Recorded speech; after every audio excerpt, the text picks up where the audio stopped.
Welcome, everyone. Thank you for joining us for today's NIC at Home program. I'm Mitch Case, and I'm with the National Arts Club. Today, we're joined by Dr. Julie Anderson of the British Museum for an exploration of the archaeological site at Dangeil in Sudan. I'd like to also mention that today's program is presented in partnership with the American Research Center in Egypt. Briefly, for those of you who aren't familiar with the National Arts Club, we are a 501c3 nonprofit with a mission to stimulate, foster, and promote public interest in the arts. Annually, the club offers more than 150 free programs, including exhibitions, theatrical and musical performances, and lectures and readings. For more information about the club, you can visit nationalartsclub.org or find us on Facebook, Instagram, and Twitter. We've set aside a time for questions at the end of today's presentation. If you have any questions, please enter them in the chat box, and we'll try to get to as many as possible. And now I'm going to turn things over to Michelle Kidwell-Gilbert, Chair of our Archaeology Committee, to introduce Dr. Anderson. Michelle? Thank you, Mitch, and the National Arts Club.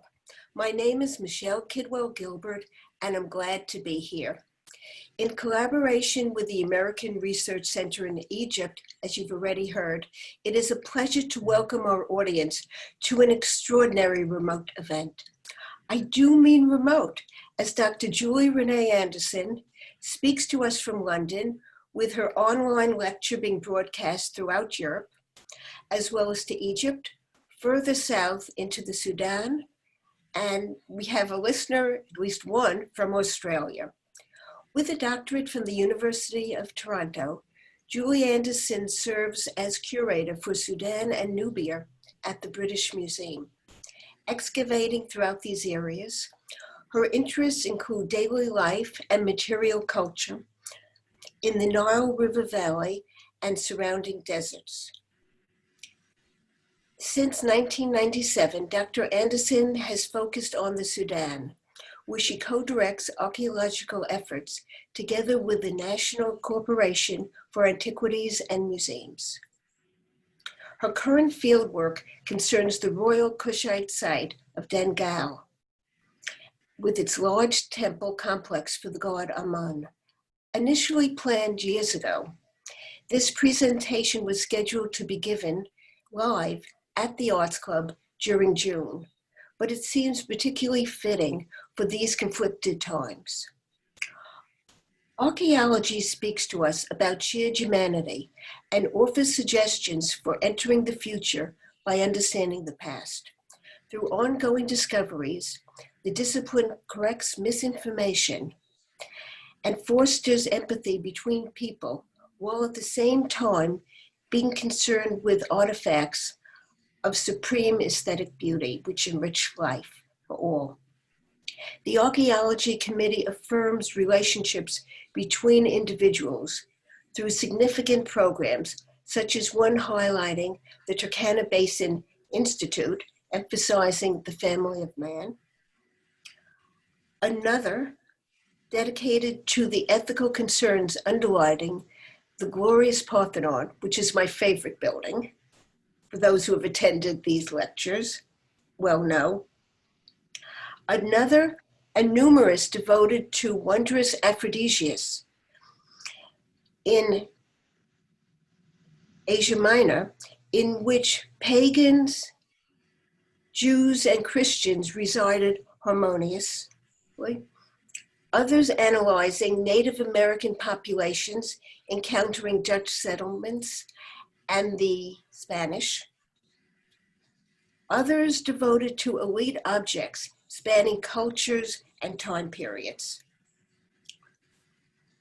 As well as additionally today's extraordinary lecture on the grandeur and monumentality found in Africa's Sudan. Dr. Anderson?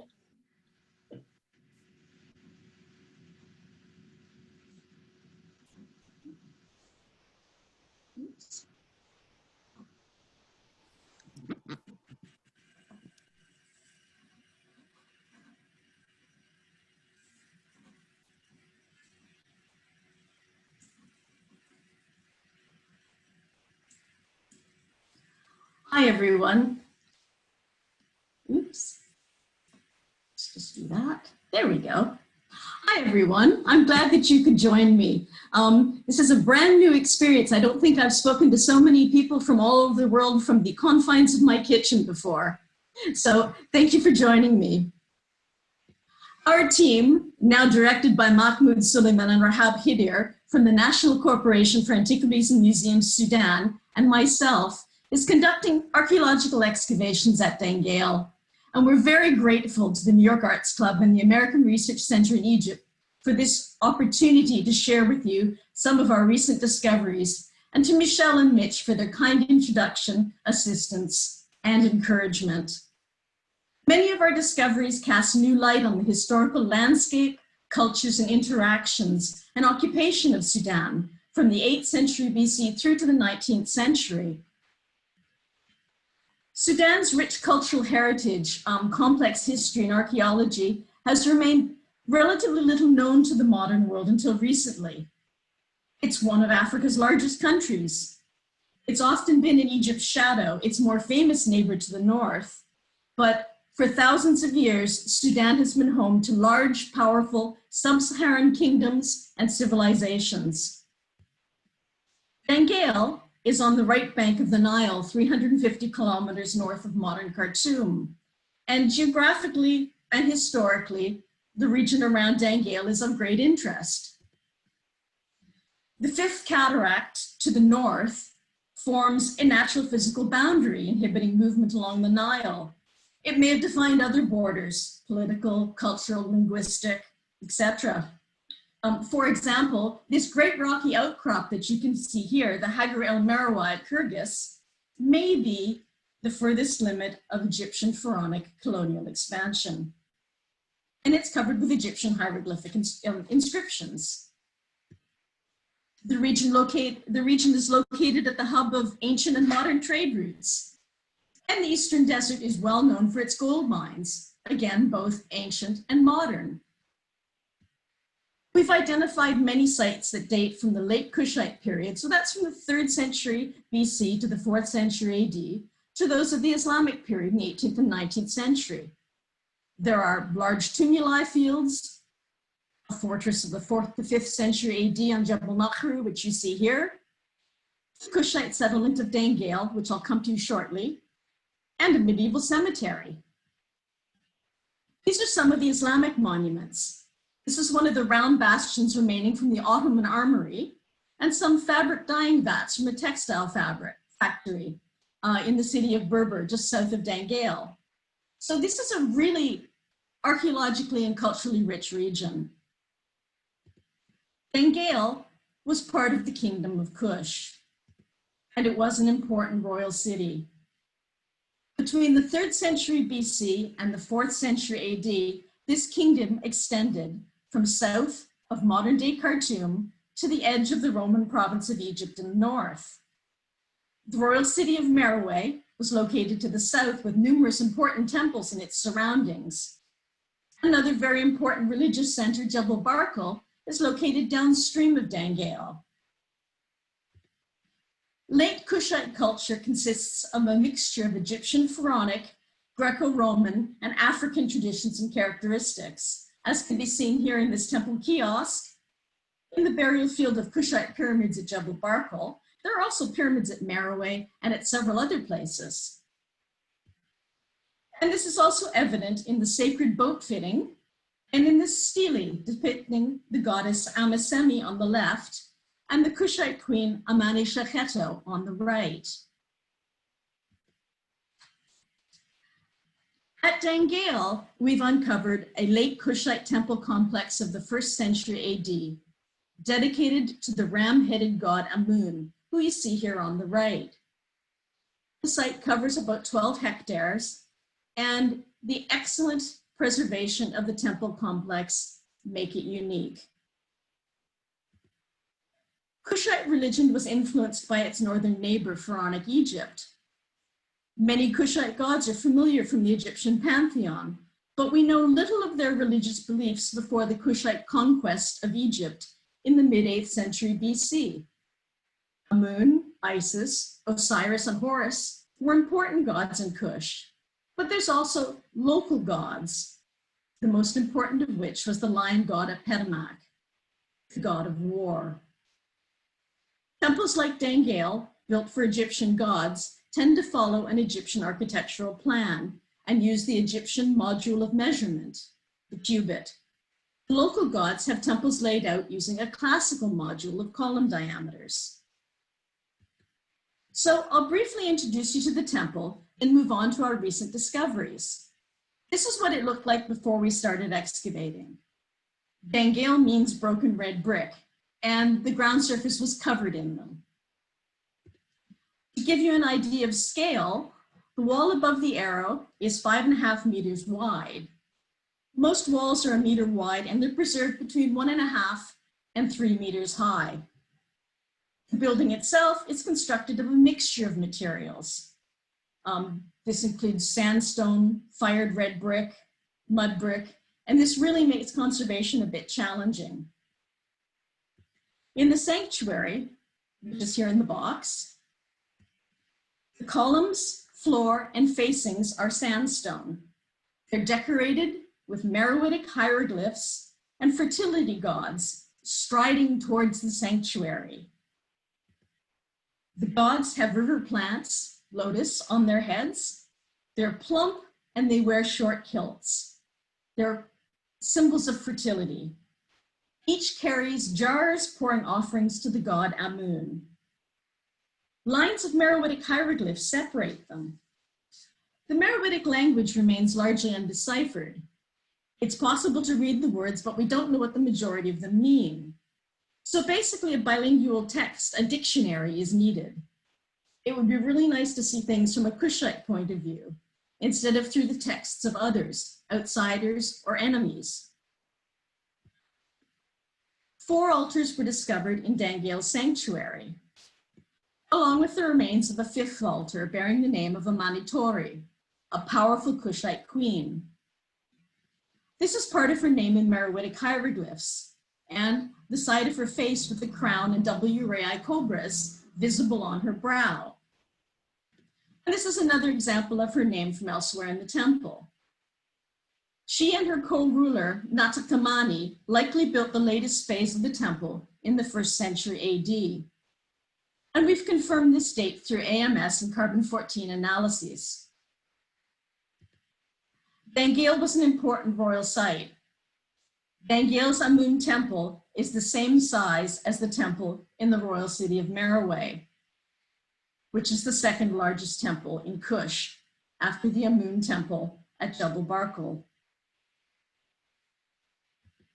Some artifacts excavated are also indicative of Dangeil's status.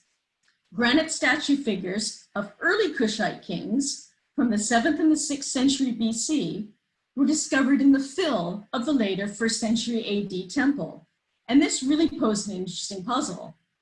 Here's Dr. Salah Muhammad Ahmed, my co-director from 1997 to 2015, and archaeologist Fatma Mohammed El Amin unearthing one of them.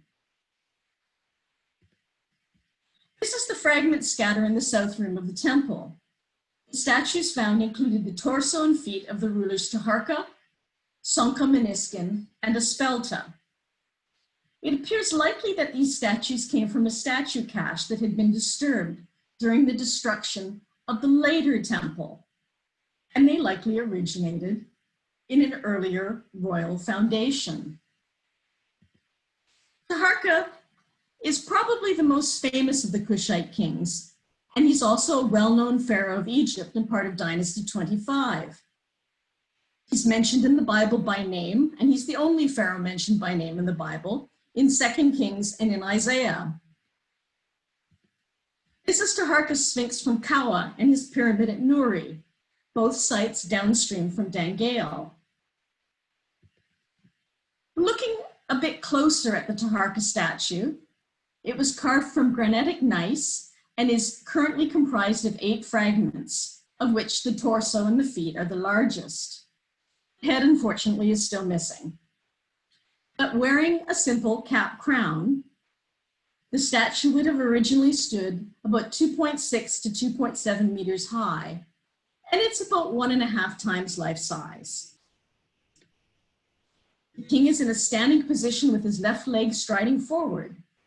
He's bare-chested, with broad, round shoulders and a well-defined musculature. His waist is narrow, and he wears a closely fitted pleated kilt. His arms hang at his sides, and his fists hold mekis, or documents cases. Just below his navel, his belt is inscribed with an Egyptian hieroglyphic inscription that reads, "The perfect god Taharka, beloved of Amun-Ra." Taharka wears sandals, and he stands upon the 9 bows, representing the traditional enemies of foreign lands conquered by Egypt. The statue's back pillar is inscribed, so that's how we know who he is. The uppermost part of the inscription is missing, but it would have read, "The perfect god," followed by "Lord of the 2 lands, Lord of action," ritual, "King of Upper and Lower Egypt, Nefertum Kaura, son of Ra Taharka, beloved of Reharakti, who resides in Mis," and then the inscription is broken, but it finishes with "forever." Unfortunately, the place name which follows Reharakti and could provide the ancient Egyptian or Kushite name of Dangeil is incomplete, but we do know it starts with Mis. The statues were broken at the weakest points: the neck, hands, knees, and ankles. This is Sonkomeniskin in situ. At some point in antiquity, long after its breakage, the statue torso had been purposely set up right. His name is inscribed on the back in cartouches, and he's about 3/4 life size.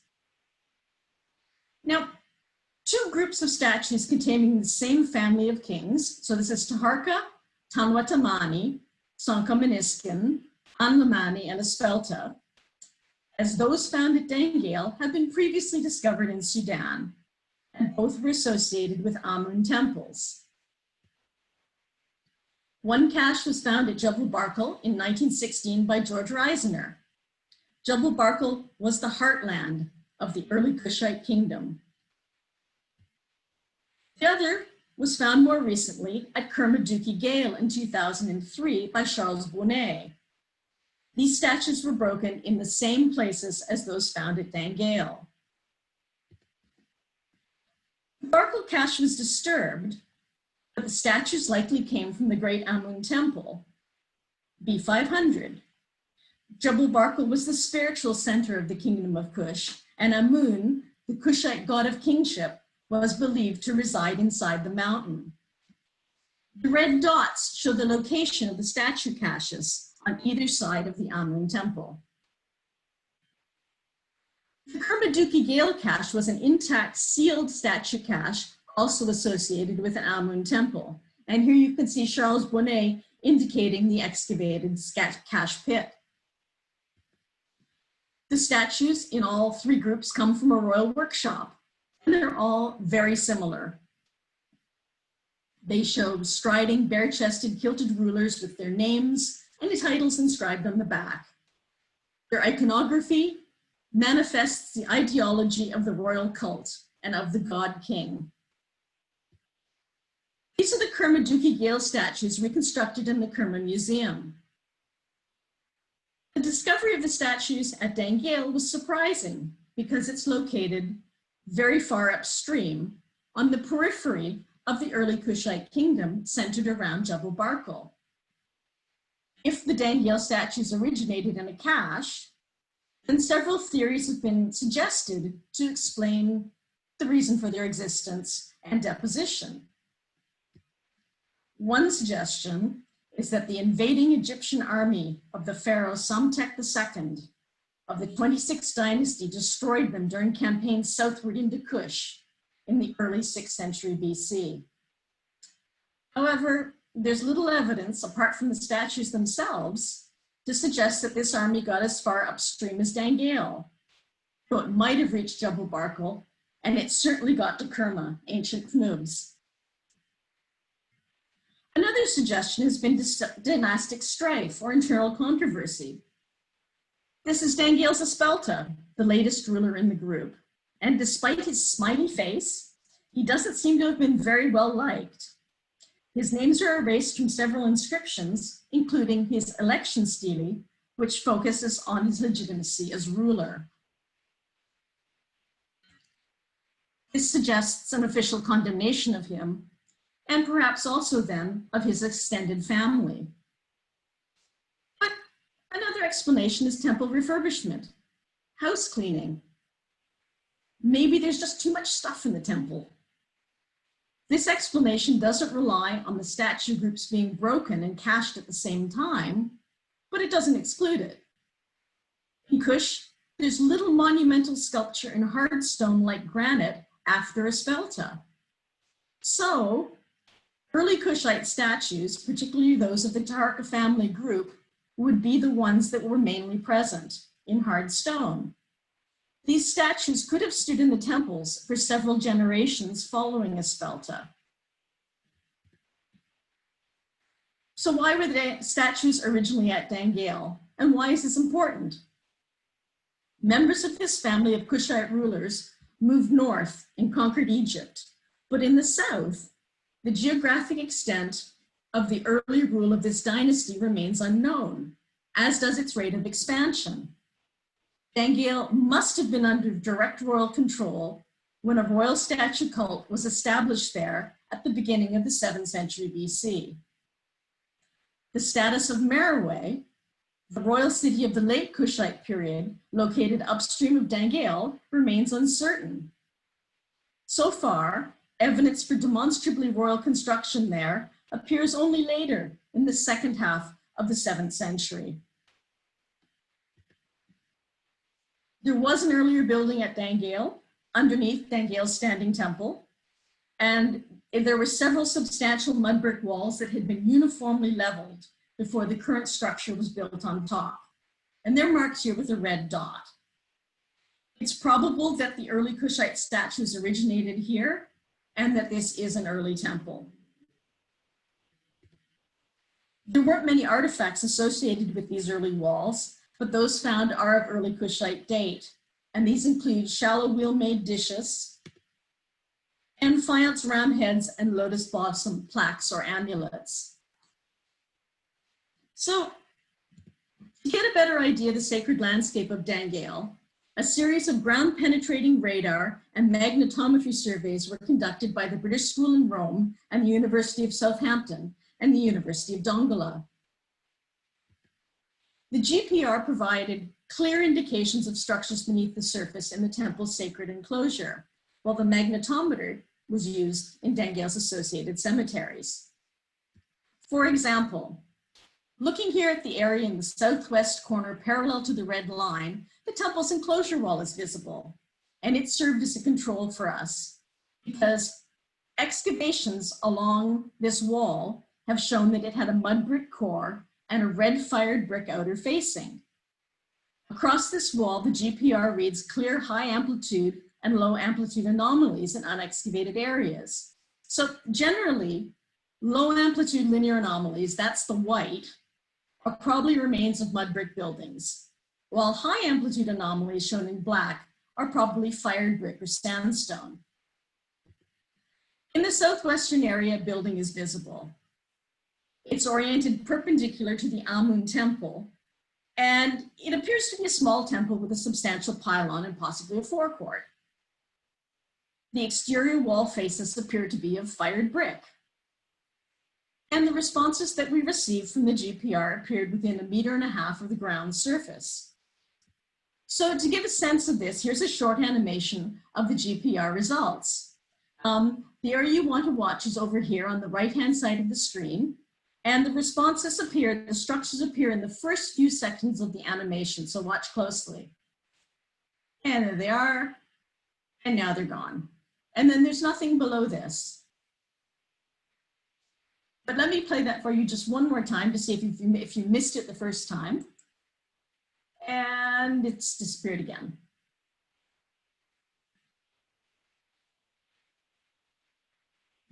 So as it turned out, as indicated by the GPR, there was a small temple with a substantial pylon and a tripartite sanctuary located here. Half of this building was excavated, revealing part of the pylon. the first and second halls, and 2 of the sanctuaries, but we still don't know the god to whom this temple was dedicated. This lintel fragment with part of a winged sun disk shows how brightly colored the original structure was. Now, our recent excavations and conservation work have concentrated on the peristyle court. This is the court before excavation. The processional way and the colonnade around the kiosk have now been exposed, and conservation is ongoing. The route through the temple complex was flanked by statues of rams in pairs. 12 statue plinths were discovered, along with ram statue and architectural fragments. 3 pairs were found on either side of a central kiosk. And the pigments on these fragments have provided clues to the original appearance of the court. Statues of rams, the avatar of Amun, are usually associated with temples dedicated to this god, such as here at the Amun Temple of Naga, which is located to the south of Dangeil. Some ram fragments had visible traces of pigment remaining. Analysis of the pigment samples indicated that the reds and yellows are ochres, so hematite and a highly crystalline goethite, while the blue is Egyptian blue, man-made pigment. We've also found some of the raw pigments and tools, and the tools are largely reused potsherds that were used to apply these colors. Many ancient statues were painted. Recent polychromy studies of microscopic traces of preserved pigment have led, for example, to the reconstruction of the decorative program of this Horus figure in the British Museum. So, based upon the pigment traces visible on identifiable fragments, the original polychrome appearance of this plain ram statue may have looked something like this. So, taking this a little further, pigment and plaster discovered during excavations of the kiosk have enabled a tentative reconstruction of the kiosk decoration. A candy-striped cornice is visible in the upper left, and the lower image is a section of the exterior wall with colored arrows corresponding, showing the corresponding coloring. So the kiosk may have looked similar to this. So when you add the rams, the peristyle court of Dangeil's temple would have looked a little bit like this, the ram, of course, being rotated 90 degrees. It was very, very bright and colorful. Kiosks were part of Kushite cultic rites, but what purpose did they serve? The kiosk is in the middle of a paved route for the traffic between the monumental entrance on the left and the Holy of Holies, the sanctuary on the right. It's more of a public space to which more of the population likely had access, at least at certain designated times. And it could have served as a point of engagement between the local people, Amun, and the power of the state as represented by the god. Kiosks also seem to have served as rest stops and places of protection for the god's sacred boat, when the god, housed in a shrine, left the safety and the sacred space of the temple to travel, visit other gods, participate in festivals, etc. Several relief blocks from an Amun temple at Sanam Abu Dom near Jebel Barkal show a procession or processions of the sacred boat of Amun, as indicated by the ram-headed aegis on the prow. The boat is carried on the shoulders of several men and is preceded by a priest wearing a double-plumed headdress with a cobra on the forehead and streamers trailing down behind. The celebrant holds a tablet from which she appears to be reciting. The procession is greeted by an individual who's offering them incense. And in one scene, the sacred boat appears to be heading towards a grove of trees or a small shrine or kiosk. Work is also in progress on the temple's gate and in the area around it. This is a view eastward towards the sanctuary and before and after images of the southern half of the gate with the semicircular flagpole niche in its center. To give you an idea of scale, the niche is about a meter in diameter. Here's a quick look at the paving through the gate from above. Beside the arrow is a semicircular groove caused in antiquity by the swinging of the temple's great doors. The paving has a jumble of well-laid sandstone tiles, fired brick column quarters, bricks. It really rather looks like the builders were using up leftovers when they had finished the temple. There's also reused material. Maybe they ran out of things. As we began work outside the main gate, we found that the procession way extended west out from the temple to a second kiosk. The kiosk wasn't preserved to any great height, but it appears the upper part was stone and topped with a cavetto cornice. It was brightly colored and similar to the kiosk inside the temple. Painted ram fleece fragments and the discovery of statue plinths, one here in the circle, indicate that the processional avenue that linked the Dangeil temple with its outer kiosk was also flanked by ram statues, thus looking like those in the temple. The avenue continues west beyond the kiosk, but we don't know where it goes yet. Working on the gate, we found out more about the decoration in the peristyle court. Part of a wall painting was uncovered next to the arrow. The scene from the lower register on the wall is a repeating frieze of lotus flowers consisting of an open blossom, followed at a lower level by a bud in the process of emerging, and then by a flower in the process of opening. Horizontal red painted lines to guide the artist underlie the picture. Measuring about a little over a meter, this is one of the largest late Kushite wall painting fragments found thus far in situ in a non-funerary context. Our conservation team successfully removed the painting from the wall. The painting's survival in situ was threatened by the detachment of plaster layers in several areas and by the instability of the pigments. The wall face was structurally unstable and collapsing. So cleaning and pre-consolidation of the paint layer, followed by the placement of a protective facing on the image, was done on site. And then it was detached from the wall.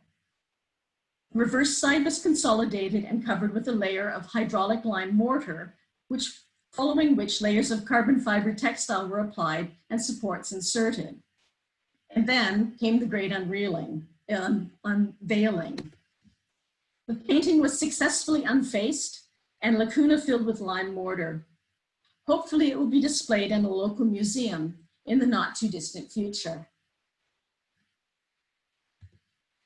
The temple's kitchens, a source of food offerings for the cult, were found behind the temple. There were ovens and layers of ash mixed with ceramic offering molds and grindstone fragments. These are some of the offering vessels, which in Egypt are referred to as bread molds. They're rough, conical, and intentionally broken. They're for one use only. They seem to only be associated with Amun temples. Well, we've excavated over 1.5 million of these sherds so far, but we don't know the time frame over which they were used. And yes, if you're wondering, we did count the first 80,000 of them and then estimated the remainder on by bucket load. Remains of several cooking installations marked here in red were uncovered, surrounded by ash and sherds. You can see if you look in the lower slide, the density of the deposit is particularly visible. There was almost nothing but sherds there. The remains of several cooking installations, marked here in red. Yes, you have seen the cooking installations here marked here in red. These are what the cooking installations look like. And basically they're made of ceramic store jars. And they've removed the upper half of the store jar and the lower half. And they're basically, in many cases, and they form ceramic rings. And then these have been set into the ground and then they reuse them for cooking. So in case what you're wondering what the Kushites were offering to the god, archaeobotanical analysis of phytoliths, so that's silica plant remains, and starch from potsherds and corns have identified the grain used as sorghum and not as wheat.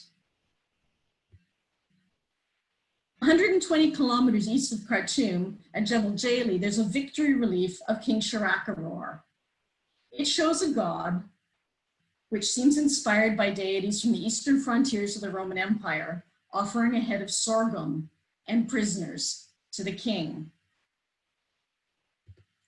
The use of sorghum suggests that rather than bread, as is found in Egypt, a fermented porridge or possibly beer was the main form of offering, and many beer jars have been excavated by our bioarchaeology team in the associated cemetery. This discovery also illustrates the dangers of using Egyptian analogies and making assumptions concerning Kushite and Nubian cultures solely based on what might be a superficial likeness.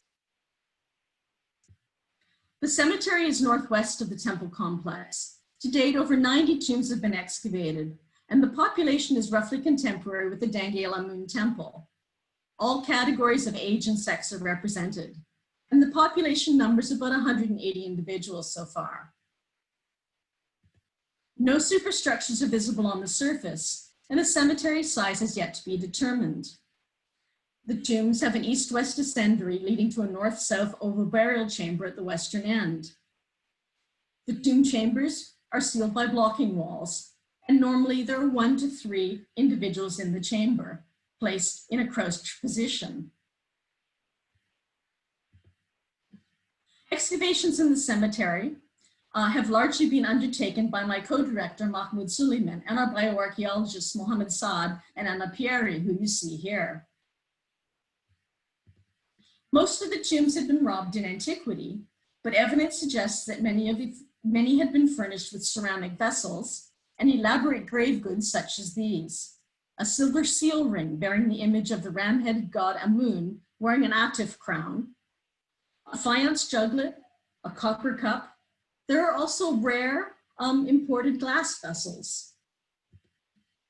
This faience box lid with partly preserved reclining leopard here on the top was found in the fill of the descendery of one of the tombs.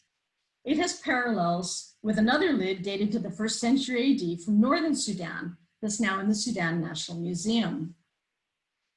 And we were very fortunate because the box itself was found in the descendery's fill as well. The ends are decorated with rosettes, flanked by uraei wearing white and red crowns, and 2 ujet eyes adorn each side.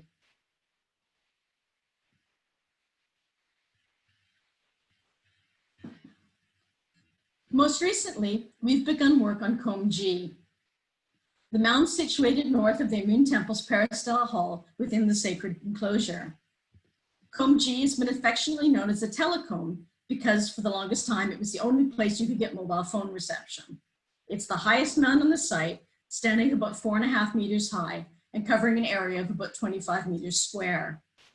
Mud bricks, fired bricks, white lime plaster were visible on the surface, and there was very little pottery. When excavation began, we were expecting to uncover an altar with a ramp leading up to it, as found on late Kushite sites of similar date, south of Dangeil, such as here at Naga, in front of the Amun temple. Or as here at the Dromos at El Hassa, a ramp leading up to a square altar. The top shows the altar during excavation and the bottom after excavation. This image gives you a good idea of Dangeil's mound scale. We started excavating and the structure that was being slowly revealed didn't seem to be square. It didn't seem to be square because it wasn't. It was round. It is a large, round, possibly domed structure over 15 meters in diameter and currently standing over 4 meters high, although we haven't reached the ancient ground surface yet. The wall has a mud brick core faced on the exterior with lime, fired bricks, and it's similar in construction to the temple's walls. The bricks are the same size as those in the temple. These are the upper courses. Each horizontal concentric course of bricks is cantilevered slightly towards the center, although now there's a hole in the center. It's possible that the roof was a cantilevered dome sprung from a cylindrical base. The mud brick wall core is tied together by regularly spaced wooden beams, inserted crosswise through the wall. This is a view from above. The round structure and the north wall of the temple look very close together, And in fact, Yamun Temple is built on top of the edge of the round building. The external faces of both the Yamun Temple and the round structure are lime plastered. It's also possible to see the spaces for the wooden ties and the rough boundaries of the interior room, which is about 8 meters in diameter. You can also see the gate from the peristyle court in the lower right-hand side of the screen, which leads out towards this round building. So what is this building? Apart from small silos, round buildings have been noted in Kush through time and usually have been associated with expressions of indigenous local culture. A few examples of circular structures with mud and brick components include the Great Hut at Kerma, which is a combination post and mud building. And it's thought to have been the audience hall of the Kerma rulers, 2500 to 1500 BC.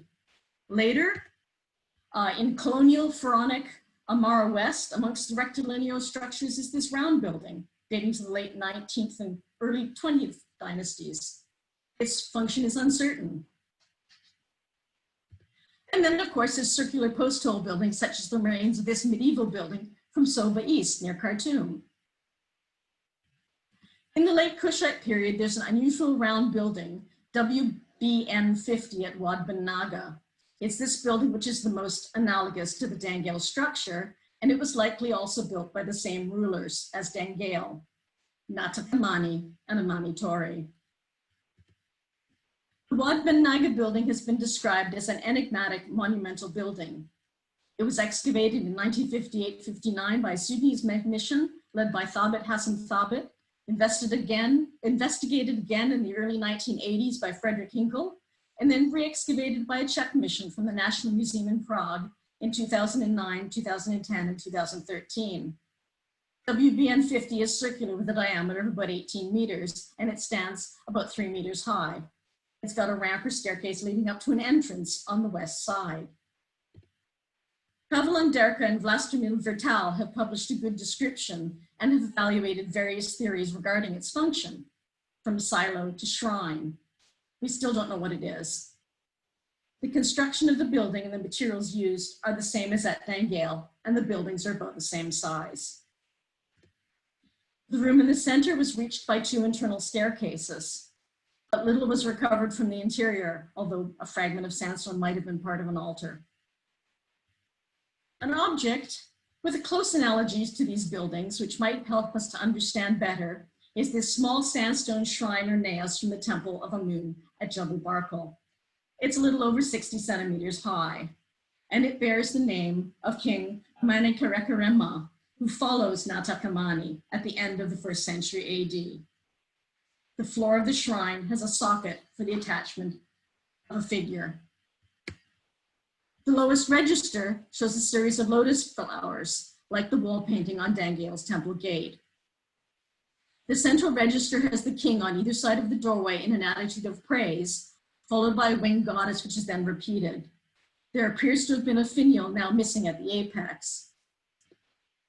It has been suggested that this shrine is a model of Jabal Barkal based upon its similarity to the hieroglyphic of the mountain as a dome, and to reliefs like this one showing the god Amun enthroned within the mountain.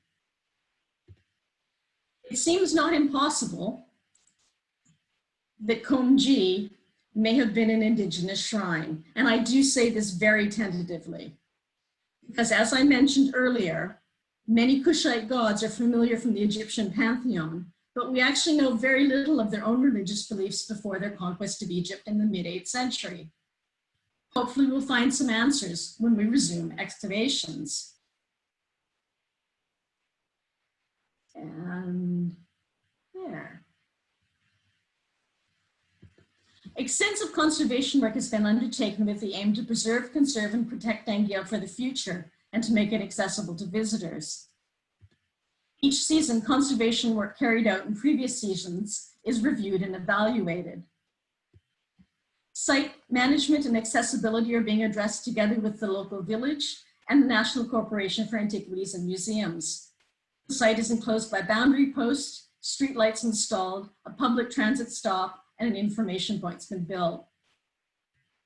One issue that we've been really struggling to address was enabling visitors to view the carved columns and the panels in the sanctuary while keeping these features secure and protected from destructive natural elements and anthropogenic factors. The facings and columns were conserved, and from 2003 until November of 2018 remained within temporary sealed protective structures. Following consultations with the National Corporation for Antiquities and Museums, conservators, architects, engineers, and builders, it was decided to roof the sanctuary area. So this is a very large 18 by 16 meter space. So I'm going to show a short video this was our drone. And unfortunately, we had some problems with it because all of the local raptors seemed to think the drone was a big pigeon. So this caused some tense moments on site. And we're flying through the temple. We're going eastward towards the sanctuary area. And the video was taken before the protective roof was installed. And you'll be able to see the temporary protections. It also gives you a good idea of the temple's size. Whenever you see anything in a box, that's a temporary protection. And we're just getting to the sanctuary area. The temple protections are on the left. And we're going to turn around and face back towards the gate. And there we are, facing back towards the gate.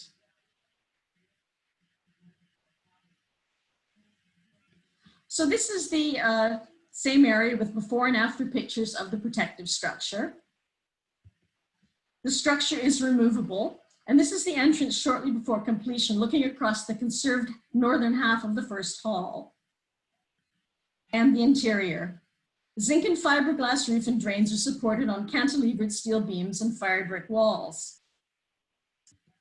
This is our first group of visitors from the local school and some information booklets we created for visitors in the local community.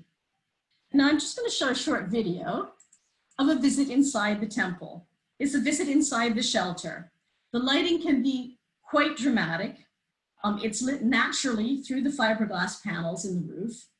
And the light changes over the course of the day as the sun moves, casting different light on the reliefs. The shelter was constructed by a professional team of builders from the National Corporation for Antiquities and Museums, supported by builders from Dangeil village. So it was a real community project. Just looking to the south half of the sanctuary, which is a little bit in the dark at this time of day. And there's one of the altars present that you can see here. And zoom in on where the Holy of Holies would have been in the past. And I'm afraid all that's left now of the emanatory altar are two very sad boulders with no features whatsoever. And zooming in for a close look at one of the fertility figures, the god Happy from the Nile, with pouring offerings of water.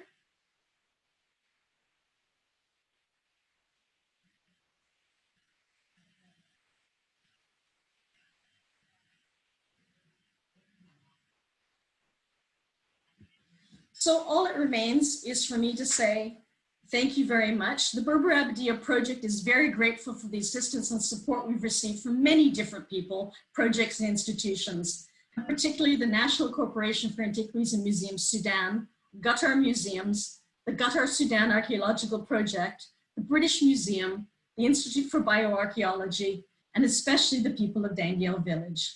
So thank you very much.